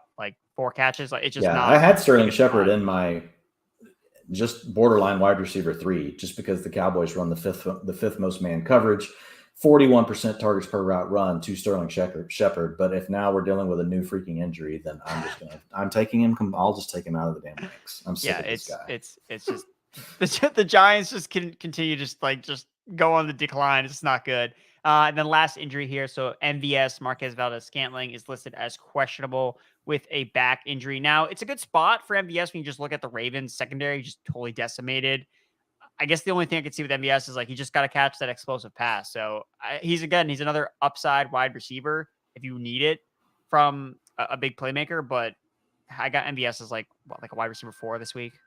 Yeah, me too. Wide receiver 42. Yeah, so you could see it. You can obviously paint the picture where he goes off against the banged up secondary, but you also see where he goes out, runs a bunch of routes, and then it's not. If the game isn't competitive, then they just we don't need MVS. We don't need to use him in this game. So that's it for receivers. MVS is best served if you're going to do a Roger stack. That's when you use MVS. There's guys. There are some people that have won tons of money in daily fantasy. I think there's one guy, I don't know if we've talked about this before. I can't remember his name, but I want to say he's won 3 major contests, and I looked at all 3 of his lineups, all different times. They were all Aaron Rodgers. I think he basically plays Aaron Rodgers stacks every week. And hey, well, it's going to hit. They hit, and when they hit, it's often low owned. And then so he just cashes checks on those weeks. I'm man, sometimes things are just simple, I guess. It's not a bad strategy. Hey, he's going to hit, he's going to have a 30-point game some point. So you just play him every Yeah. single week. And the 1 week he hits, it makes up for all the times he didn't hit. And, that's it's like playing the same lottery numbers every week, I guess. I don't know. Something like that. That's the move. Tight end, not as long as the other positions. So we'll get out of here as soon as we can. So David Njoku, again, we talked about him at the beginning. So Darren Waller is out with his injury. Foster Moreau looks to get the start. I mean, he's playing on Monday night now. I mean, Moreau's been disappointing. I know his routes run per dropback increased substantially in the second start he had without Waller, which was a good sign. But again, just the inefficient play from Moreau. It's all matchup stuff. In that second game, or in that first game, like instead of using 12 personnel as their second package, they use 20, which is 2 backs and 3 receivers to keep Renfrow on the field. And so that bumped Moreau off. Then last week, they actually used the 12 personnel package, which got Moreau back on the field outside of just 11. So I think it's a matchup dependent thing. But overall, like the routes have just been too empty.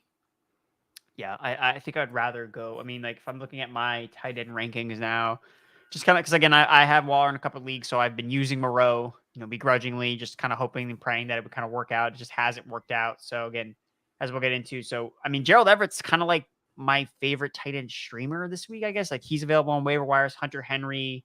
I still think Tyler Conklin is going to bounce back after a disappointing effort last Thursday, and then Brevin Jordan, who we'll kind of talk about as well here with another injury to a Texans tight end. So Gerald Everett, I mean, again, you talked about Lockett. I mean, if there's no Lockett, then you feel pretty good about Gerald Everett, especially because Freddie Swain and Dwayne Eskridge are also banged up. Both had DNP. Do your ranks let you put Brevin Jordan in tight end? Brevin Jordan, wait, what? Because we put him as wide receiver. Like in the projections, he's at wide receiver. Even better. No, he's tight end eligible. I know, well, that's what he is on every site. But I just know, like in our ranks every week, Brevin Jordan's a receiver. Interesting. I did not know that. Well, regardless, I think that if Gerald Everett's not available, I think that he would be someone I would gravitate towards. Kittle was limited Thursday and Friday. He'll be fine. He's going to be playing. Pharaoh Brown, again, he's the tight end on the Texans, kind of why I like Brevin Jordan. He was absent from Texans practice on Thursday. So again, if he misses, we could see Brevin Jordan take a full or a larger role in the tight end pecking. I mean, the Texans are trying to get some of the young players involved more. So Brevin Jordan has the 4th highest target rate per route run behind some of the studs in the league, Travis Kelce, George Kittle, and Rob Gronkowski. So I think Davis Mills likes to throw him the ball. I think that he's a solid streamer to plug and play. And last but not least, Tyler Higbee. So this is why no one is ever safe, because Tyler Higbee came off the COVID list like very, very quickly on Tuesday or Wednesday, I believe. And then on Friday, he got put back on the COVID list. So even when you think like you're safe, like OBJ, like tested negative, like he's safe, he's not necessarily safe because these guys could go right back on there. So Higbee was someone I liked this week. It was a good matchup against the Seahawks. Now he's probably not going to play. I mean, Higbee, is he going to come back off the COVID list in time? Like, ugh. I'm not counting on it. Like I've taken Higbee out of my ranks. Yeah. And I don't like every tight end they have is on the list right now, I think. So I don't even know who's going to play tight end. So Dwayne, so before we get off tight end, so outside your top, so who are your outside your top 12? So like 13 through 20 or whatever that next tier is, just so people can get an idea of like streaming. Oh, I had Tyler Higbee and like, who should I look towards? I know I like Everett. Who are some of the tight ends you're looking at? Yeah, I've got Hunter Henry, Noah Fant. I've got Gerald Everett, Cole Kmet, Jared Cook already played, Evan Ingram, Foster Moreau. Like it's, but there's more names up top this week, right? I mean, because we've got, technically we've got a full slate. And David Njoku could sneak into that conversation. Like you don't want to have to be waiting on that. He's the desperation play. Right. He would sneak into that same range. Like, I mean, my overall ranks are Kittle, Kelce, Andrews, Gronkowski, Gesicki, Pitts, Goddard, Ertz. So Ertz is 9 this week. Knox at 10, Freiermuth 11, Conklin 12. So that's another name that's floating around out there. And I've got Dalton Schultz 13. Yeah. And I guess I'll mention this about Ertz because you brought him up. So yeah, Ertz is in a great spot. Again, obviously the Lions have been atrocious against tight ends this season. And, Ertz was number 1 in terms of fantasy points per game without Hopkins in the couple games that they had played alongside Green and Christian Kirk. So we saw Zach Ertz get a little bit more, and he's had good usage all year long, basically, especially when Hopkins has missed, but he popped up on the injury report this week with a hamstring injury. So he is questionable against the Lions, but if he plays, I mean, you cannot forego playing Zach Ertz. Other news just from some of the other positions here. So Colts center Ryan Kelly is questionable. AJ Bowie is out with a foot injury, that the cornerback for the Carolina Panthers. Bengals cornerback Awuzie is out, but Trey Waynes is going to be activated off IR and officially moved to the 53-man roster. Sean Payton, head coach of the New Orleans Saints, has COVID. Now, Dwain, obviously coaches don't play, and Sean Payton is involved in the game plan. Does this concern you at all? I mean, Sean Payton's kind of like the wizard of that offense with Taysom Hill. Does this mean just like it's more likely that we just see the Saints get blown out, or does that change anything for you with the Saints players? No, that didn't change anything for me. I stay right where I'm at on all those guys. All right. Bruce Arians says that cornerback Jamel Dean is the only player that's ruled out. So he's missed a lot of time this year. Again, the Bucs secondary is really the only place that is a weakness on their defense. And unfortunately, Taysom Hill just really doesn't have the arm to really take advantage of, or the weapons with Traquan Smith and Marquez Callaway. So take the unders on the Saints receivers. Bengals right tackle Riley Reif is most likely out for the year with an ankle injury. That's from Zach Taylor. And the Giants currently have just 5 defensive backs on their active roster: Bradbury, Keon Crossan, Logan Ryan, Julian Love, and Stephen Parker, who missed practice with a non-COVID illness. McKinley is their starting safety. He was a close contact, so he could come back. But look, I really think that someone asked me about Dak versus Taysom Hill in a start-sit question. I leaned on Dak. I was like, guys, like if Dak's ever going to get it going through the passing game, like it's going to be against the Giants. Like the Giants are a terrible defense. They've been struggling to run the football with Zeke kind of banged up. You know, Pollard is banged up. I don't see why they would try to go in and run the football when I think they want to get hot from a passing perspective. Dwayne, do you kind of see that with Dak having a bounce back game after a couple down weeks over the last couple games? Well, I mean, it's up to Dak, like, because he's the issue. Like, he doesn't look good right now. You know, his accuracy's off. He's just struggling to get things going now. Like, the positive is they're trying to protect these backs from a heavy workload. So we're seeing them. We're in games earlier in the season, like when they were leading, you'd see them run the ball 50% of the time. They're not doing that now.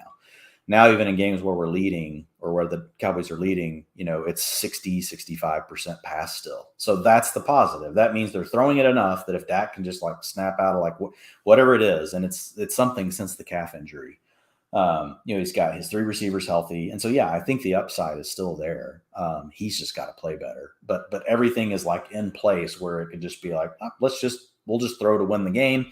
That's how we're going to win. And you could throw for 4 touchdowns like that. That's in the range of outcomes for Dak. So, yeah, I agree with the advice you gave. I still have Dak ahead of Taysom Hill, you know, in the ranks, you know, and Taysom Hill's at 14. And again, it's a week where nobody's on bye. Like, so Taysom Hill in most weeks, he was in the top 12 because you got somebody out on bye.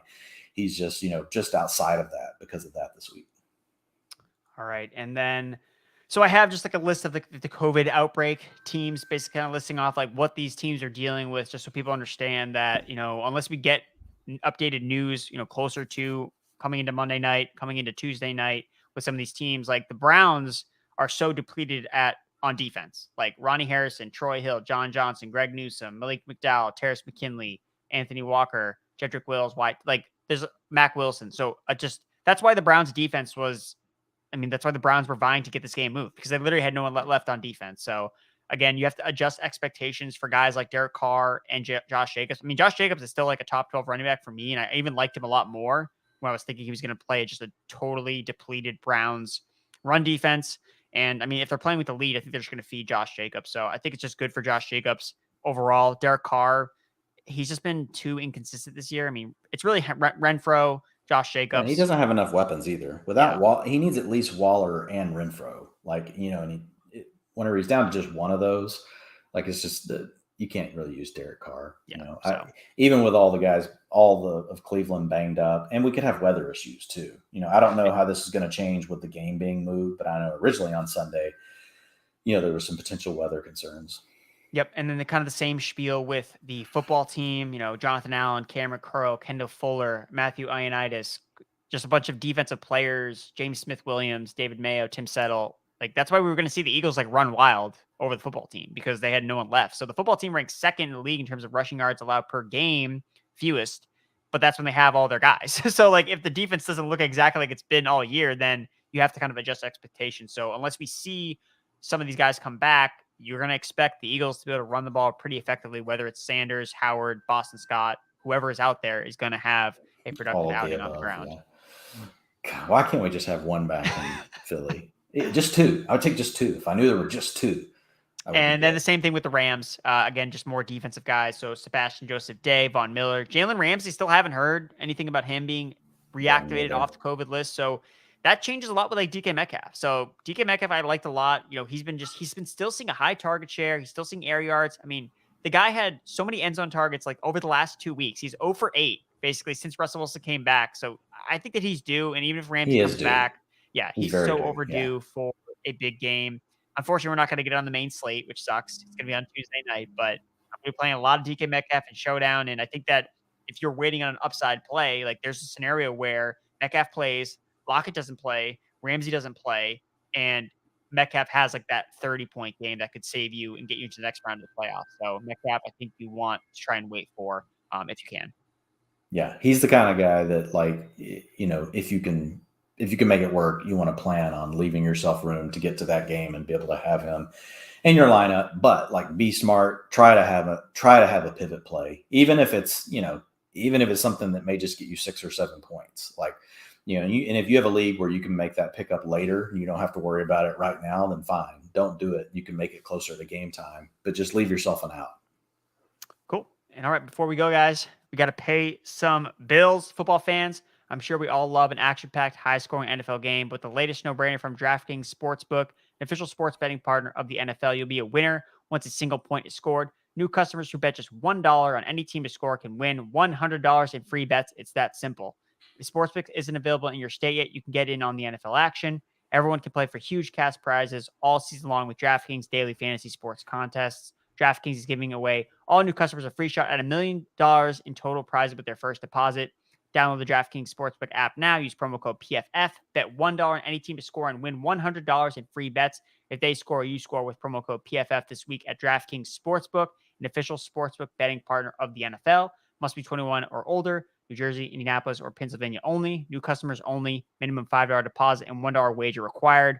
One per customer. Restrictions apply. See DraftKings.com/sportsbook for details. Gambling problem? Call 1-800-GAMBLER. Want a chance to win the ultimate game day feast? Whether it's football success or financial savvy, winning starts with us asking questions. Would you like to know what it's like behind the scenes with Al on Sunday Night Football? How about a need to know for your financial future? Now you can ask either or both. Every football or financial question you ask earns you a chance to win a cater party for February's big game. PFF will throw a party worth up to $2,500 for the big game in February for up to 25 guests, and the winner can choose whatever food they want. This week's question comes from James in Chicago. What is the greatest game you've ever been on call for? Submit your questions at westernsouthern.com/askchris. One more time, that is westernsouthern.com/askchris. If you're watching on YouTube, check out the link in the description below. Remember, with Western and Southern, you are rest assured on game day. Right now, you get 25% off any PFF sub with the code Collinsworth. Grade and data are alive for every single player who logged a snap last week. What can you get with a PFF subscription? All of PFF's locked article content, PFF's NFL and college football betting dashboards, our grade power projections, cover probabilities, and betting values. 1 to 100 grades of every single player, including the top rookies on every team. Player prop tool, which shows plus EV value for every NFL prop, and more. Support the pod and use promo code Collinsworth for 25% off any sub. That's going to do it for us folks here, Dwayne. Any final thoughts for the people? I would just say keep an eye on the ranks. Like, there's going to be a lot of movement between now and the time that we get the kickoffs, especially once we get to the Sunday slate. So we'll be keeping everything up to date there. I'll put out my new Ranking and Tiers article tomorrow morning, which I update every Saturday morning. Usually comes out Saturday sometime after lunch. Like, I update it that morning. Tomorrow, I think I'm going to have to wake up at like 4 a.m. to rewrite it, Andrew. Like, I'm actually kind of like, I'm like bumming myself out right now. I'm like, what time do I need to wake up to write this damn thing this week? So, but the bottom line is, like, we'll stay on top of it as far as all of these updates. I know, like, it's kind of tough doing the show today because Friday we still don't quite have enough information on a lot of these games, but a lot more clarity will come tomorrow. Like, about 30 to 40% of these situations will clear up tomorrow. Like, we'll know And it may not be in the morning. Some of that may come, tomorrow evening, like you mentioned, whenever we get like the Schefter bombs and stuff like that. But we'll constantly be tweaking and updating the ranks. So folks just have to pay attention to that. Yep. And we just saw something else trickle in about Mitchell. So he's not going to be playing in this upcoming game. And it's tricky with Thursday night because the 49ers have a quick turnaround on Thursday. So again, I know that people don't like Jeff Wilson, but he's going to be a guy that we're going to be playing in the fantasy playoffs. So continue to trust the process, look at the usage, read Dwain's utilization report, and be like, hey, man, Jeff Wilson's not that bad of a play. So again, thank you all for tuning in. We appreciate this long podcast. We appreciate you sticking around. I hope you had some fun. Hope you had some laughs, Dwain, because really, we got to laugh at some of this stuff, man, because I think we're probably going to laugh at some of our ranks, like when we look back at the, after the week's over. Yeah, it's going to be an interesting weekend for sure. But again, guys, have fun, have a good time. And again, we will be back next time. So again, thank you all for checking out the PFF Fantasy Football Podcast. I'm Andrew. He's Dwain. We'll be back next time.